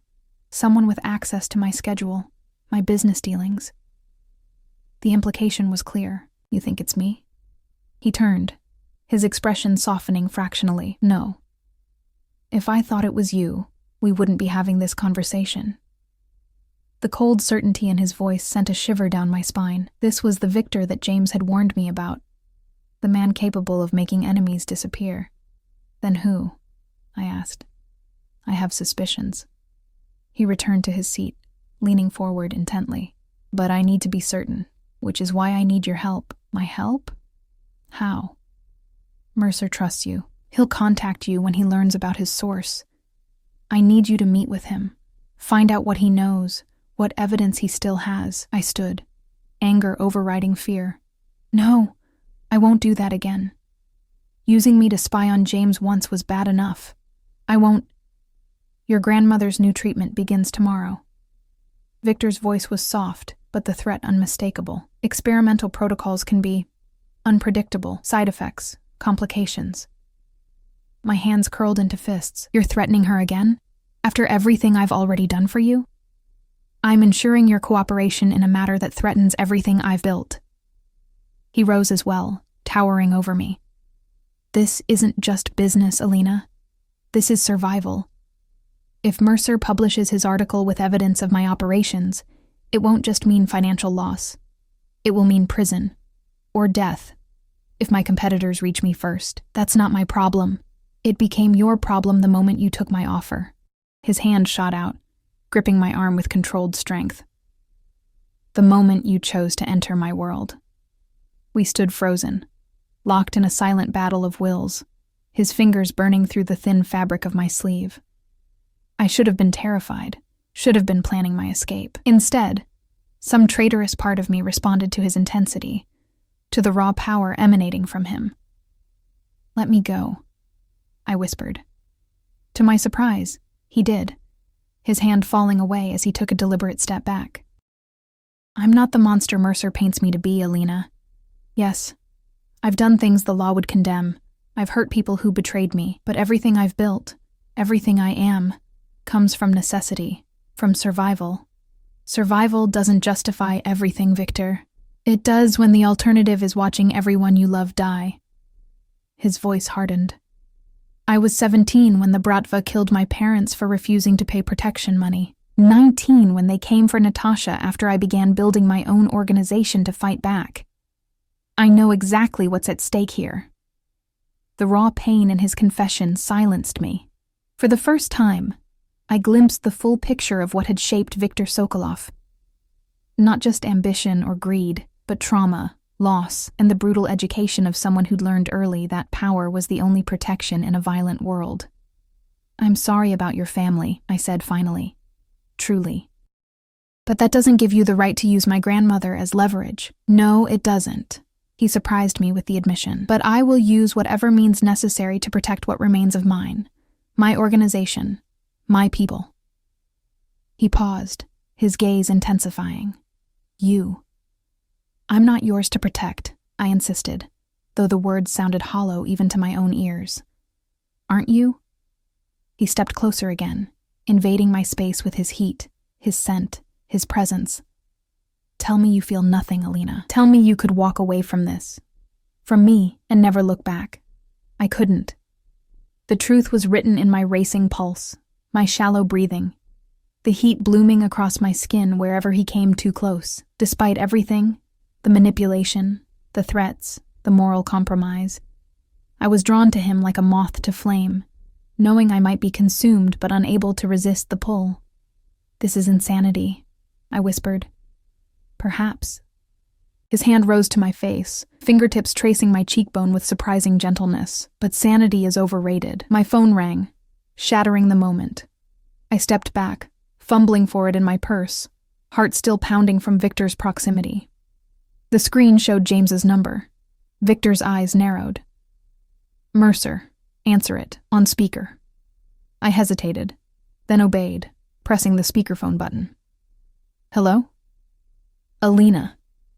James's voice was tight with barely controlled rage. "Have you seen the news?" "No, I've been at the hospital with my grandmother." "What's happened?" "Anton Kuznetsov is dead, shot execution style behind the frost room." His voice cracked slightly. "He was my source, Alina, the one I told you about yesterday." I glanced at Victor, whose expression had hardened at the name. "James, I'm so sorry. I need to see you. Now.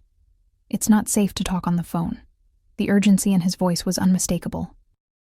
"Meet me at the university library in 30 minutes. Second floor, linguistics section. Come alone." The call ended before I could respond. Victor was already moving, pressing a button on his desk phone. "Mikhail, I need surveillance on Northwestern University Library. Immediately." "You're not sending me there," I protested. "No, I'm going with you." He opened a cabinet, removing what I recognized with a shock as a handgun. "Kuznetsov was my head of security until 3 months ago. If he was Mercer's source, the threat is far more serious than I thought." "I'm not getting in the middle of a shootout, Victor." He tucked the gun into a shoulder holster beneath his suit jacket. "There won't be one. We'll observe from a distance. I need to know what Mercer knows, what evidence Kuznetsov gave him before he died." "And then what? You'll have James killed too?" The question was out before I could stop it. Victor stilled, his eyes meeting mine with chilling intensity. "Is that what you think of me? That I solve all my problems with bullets?" "I don't know what to think anymore," I admitted. "I'm in so deep I can't see daylight." Something softened in his expression. "I don't want Mercer dead, Alina. I want him neutralized. There are other ways to accomplish that." Before I could respond, Mikhail appeared at the door, car keys in hand. "The car is ready, sir." The ride to Northwestern passed in tense silence. Victor sat beside me in the back of the Escalade, close enough that our shoulders occasionally touched when the car turned. Each contact sent electricity through me, a physical awareness I couldn't suppress despite the dangerous situation we were heading into. "Stay in the car," Victor instructed as we pulled up a block from the library. "Mikhail will keep you safe." "No." I caught his arm as he prepared to exit. "I'm coming with you." "It's too dangerous. James asked for me. If he sees you instead, he'll run." I held his gaze steadily. "Let me talk to him. I'll find out what he knows." Victor studied me for a long moment. "You'd do that willingly? Help me against your former lover?" The question carried weight beyond the immediate situation. It was a test of where my loyalties truly lay. "I'm already complicit," I said finally. Might as well see it through. Something like approval flickered in his eyes. "Very well. But we do this my way. You wear a wire so I can hear everything. I'll be close enough to intervene if necessary." 15 minutes later, wired with a tiny transmitter hidden beneath my sweater, I climbed the stairs to the library's second floor. The linguistics section was deserted, rows of bookshelves creating a maze of secluded study nooks and hidden corners. Alina. James materialized from between shelves, grabbing my arm and pulling me into a small study alcove. "Thank God you came." "James, what's going on? You're scaring me." The fear in my voice wasn't entirely feigned. He ran a hand through his hair, eyes wild with a combination of grief and adrenaline. "Anton is dead. Shot twice in the head. Professional hit. He was supposed to give me the final evidence I needed. Shipping manifests, bank transfers, everything proving Sokolov's operation. I don't understand what this has to do with me," I said, conscious of Victor listening to every word. James grabbed my shoulders. "It has everything to do with you. You're in danger, Alina. Sokolov must know you talked to me. He'll assume you leaked information." "No, he wouldn't," I began, only to be cut off. "Listen to me." James's voice rose, drawing a sharp shh from a nearby student. He lowered his voice to an urgent whisper. "I can protect you. I have contacts at the FBI. They can put you in witness protection, but we have to move now before Sokolov realizes you're gone." "Witness protection?" I stared at him. "James, I haven't witnessed anything. I've only worked for him a few days."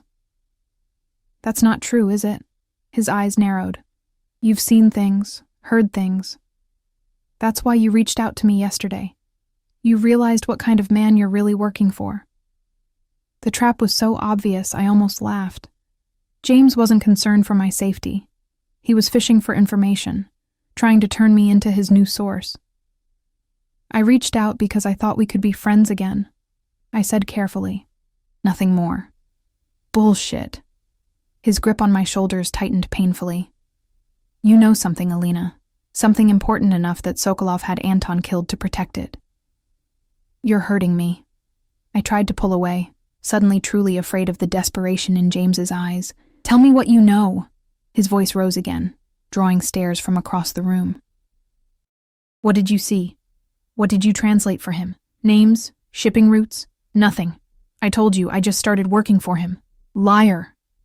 He shoved me against the bookshelf, sending volumes of linguistic theory tumbling to the floor. Anton is dead because of you, because you warned Sokolov about our meeting. Cold fear washed over me as I realized James was unraveling, his judgment clouded by grief and obsession. Where was Victor? Could he hear what was happening? James, please, you're not thinking clearly. I should have known. He spat, his face contorted with anger. Once a Russian sympathizer, always a Russian sympathizer. Is that it? Or did Sokolov find another way to buy your loyalty? Is he fucking you, Alina? Is that your price? The crude accusation hit like a slap. I shoved him hard, creating space between us. You need help, James. This isn't you. This is exactly me. He reached into his jacket, and my blood froze when I glimpsed metal. The journalist who's finally going to bring down Viktor Sokolov with or without your help. Is that a gun? I whispered, backing away slowly. Insurance. His eyes darted around the library. Come with me now, Alina. Last chance. I'm not going anywhere with you. His expression hardened. Then you're choosing him. You're choosing a murderer over justice. I'm choosing to walk away from a man with a gun who's clearly not in his right mind, I countered, edging toward the main aisle between shelves. You're not walking away from this. James raised the gun slightly, keeping it partially concealed by his jacket. Not until you tell me what you know about Sokolov's operation. Real terror gripped me now. James was unhinged, dangerous, and I was trapped in a deserted corner of the library with him. I don't know anything, I insisted, trying to keep my voice steady. I translate documents, James, business correspondence. That's all. Stop lying. He grabbed my arm again, the gun now pressed against my side. We're going somewhere private to continue this conversation. Move. I wouldn't do that, Mr. Mercer. Victor's voice, cold and controlled, came from behind us. James spun, keeping me partially in front of him, the gun now fully visible. Sokolov. James's voice dripped with hatred. Come to silence another loose end? Victor stood at the end of the aisle, hands casually in his pockets, looking for all the world like a businessman who'd wandered into the wrong section. Only the deadly focus in his eyes revealed the predator beneath. I came to ensure Ms. Foster's safety, he said calmly. Something you seem to be jeopardizing with that weapon. Stay back. James tightened his grip on my arm. I'll shoot her if you come closer. No, you won't. Victor took a step forward, utterly unfazed by the threat. You're a journalist, Mercer, not a killer. You don't know what I'm capable of, James hissed. You killed my source, my friend. I did no such thing. Another step forward. Anton Kuznetsov was murdered by the same person who's been feeding you information all along. You're being played, Mercer. Used as a pawn in someone else's game. Confusion flickered across James's face. What are you talking about? Irina Petrova, my executive manager. She's been working with the Boitsov family from St. Petersburg for months, undermining my operation from within. Victor's voice remained conversational, as if discussing the weather. She killed Kuznetsov when she discovered he was going to expose her to you. That's a convenient story, James scoffed, but doubt had crept into his expression. Check Kuznetsov's phone records. The last call he made was to my private line, less than an hour before he died. Victor was close enough now that I could see the tension in his shoulders, the calculated readiness beneath his relaxed demeanor. He left me a voicemail warning about Irina. I have it recorded if you'd like to hear it. James's grip on my arm loosened slightly. Why would you tell me this? Because unlike you, I understand the value of truth. Victor's eyes met mine briefly, a silent message passing between us. And because I'd rather not see an innocent woman caught in the crossfire of a war she didn't choose, in that split second of distraction, I drove my elbow hard into James's ribs. He gasped, his grip loosening further. I twisted away, ducking beneath his arm as Victor lunged forward, disarming him with a swift, practiced movement that spoke of military training. James stumbled backward, the gun now in Victor's hand. You're making a mistake, Alina, he gasped, clutching his side where I'd struck him. He'll destroy you. The only mistake was trusting you, I replied, moving to stand beside Victor, twice. Victor tucked the gun into his jacket, his other hand coming to rest possessively at the small of my back. I suggest you walk away, Mr. Mercer. Find another story. This one's already cost one life. Don't let it cost another. The threat hung in the air between them, clear and unmistakable. James looked from Victor to me, betrayal and resignation warring in his expression. This isn't over, he said finally, backing away. The truth always comes out eventually. Indeed it does. Victor's voice hardened. Remember that when you consider your next move. We watched in silence as James retreated, disappearing down the library stairs. Only when he was gone did Victor turn to me, his hand gently tilting my chin to examine my face. Are you hurt? No. I was trembling, the adrenaline of the confrontation beginning to ebb. Was that true? About Irina? Yes. His jaw tightened. She's been dealt with. I didn't ask what that meant, didn't want to know. And Kuznetsov really called to warn you? Yes. Too late to save himself, but in time to save my organization.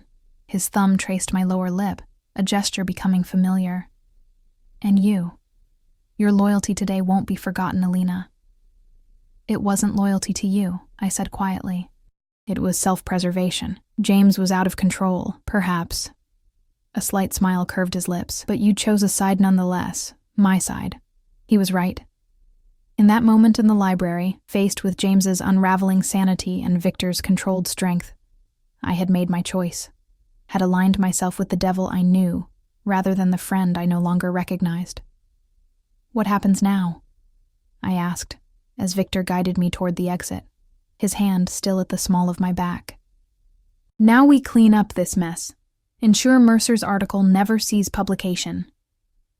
He held the door for me, the courtly gesture at odds with the danger still radiating from him. And then, you and I have unfinished business. The way he said it sent heat curling through my body despite the frigid November air. Mikhail was waiting with the car, opening the door as we approached. As I slid into the back seat, Victor's hand on my arm stopped me. One thing should be clear between us, Alina. His voice was low, meant for my ears only. What happened today changes things. You're no longer just my translator. You're part of my inner circle now. My confidant. He paused, searching for the right word. Partner. Partner? I echoed, the word carrying more weight than seemed possible. In all things. His eyes held mine, the meaning unmistakable, if that's what you want. It was a choice. Perhaps the first real one he'd given me since our paths crossed at Nocturne. I could walk away now. He was offering that much at least. Return to my struggling existence, my grandmother's uncertain care, my dreams deferred, or I could step fully into Viktor Sokolov's world, with all its darkness and danger, and unexpected moments of light. Become the woman at the wolf's side, both his weakness and his strength. I want it, I said finally, the truth releasing something tight in my chest. God help me. I want it all. His smile then, genuine, transformative, made him look younger, almost boyish. He joined me in the back seat, closing the door on the outside world. As the car pulled away from the curb, Victor reached for my hand, our fingers intertwining in silent understanding. Your grandmother will be pleased, he said unexpectedly. She called me this morning after her appointment. I stared at him. She called you? How? I gave her my number when I arranged her care. His thumb traced circles on my palm. She's quite formidable, your babushka. Threatened me with creative Russian curses if I hurt you. Laughter bubbled up, surprising us both. That sounds like her. She also said something about Russian men making terrible husbands but passionate lovers. His eyes danced with amusement. I assured her I'd prove the first part wrong. The implication stole my breath. Victor. Not today, not tomorrow, but someday. He lifted our joined hands, pressing his lips to my knuckles. When you're ready. When you understand completely what it means to be mine. The possessiveness that had once frightened me now sent a different kind of shiver through my body. Because I was beginning to understand that belonging to Viktor Sokolov meant more than ownership. It meant protection, passion, a place in a world few ever glimpsed from the inside. And what about you? I asked, emboldened by his rare openness. Are you mine as well? His expression sobered, gray eyes searching mine. I have been since you spoke Russian in that restaurant, Alina Foster. You just didn't know it yet. The confession hung between us, transforming the air in the car, making it thick with possibility. When his lips finally met mine, it felt inevitable. The culmination of a dance that had begun the moment our eyes first locked across that private dining room. His kiss was everything I'd imagined and nothing like I'd expected. Controlled yet hungry, commanding yet surprisingly tender. His hand cradled my face as if I were something precious, even as his mouth claimed mine with unmistakable possession. When we broke apart, both breathless, the world outside seemed to have changed. Sharper, brighter, more vivid. Or perhaps it was simply that I had changed, stepped across a threshold into a life I'd never imagined for myself. Where are we going? I asked, suddenly aware the car was heading away from both the office and my apartment, the airport. Victor's arm curled around me, drawing me against his side. I have business in St. Petersburg that can't wait. The Boitsov family needs to understand the consequences of their interference. You want me to come with you? To Russia? The speed of this new reality made my head spin. I want you by my side, Alina, in Chicago, in Russia, wherever business takes me. His voice softened slightly, and I thought you might like to see your grandmother's homeland. Perhaps visit her old neighborhood. The thoughtfulness of the gesture, remembering this detail about my grandmother's past, wanting to connect me to my heritage, touched me unexpectedly. It was these glimpses of the man beneath the power that had drawn me to him from the beginning. Yes, I said simply. I'd like that. As the Chicago skyline receded behind us, I leaned into Victor's embrace, no longer fighting the current that had swept me into his world. I had made my choice, crossed my own line in the sand. Whatever came next, danger, passion, power, I would face it at the wolf's side, not as his possession, but as his equal, his partner, his light in the darkness he navigated with such deadly grace. And if that meant embracing parts of myself I'd never acknowledged, the hunger for power, the thrill of danger, the willingness to bend moral boundaries, then so be it. We were all shaped by our choices, by the compromises we made to protect what mattered most. Victor had chosen me, and against all reason, against all warnings, I had chosen him. The rest was yet to be written, our story just beginning. But one thing was certain as we sped toward the future awaiting us. I had spoken Russian before the Mafia boss, and in doing so, I had changed both our destinies forever.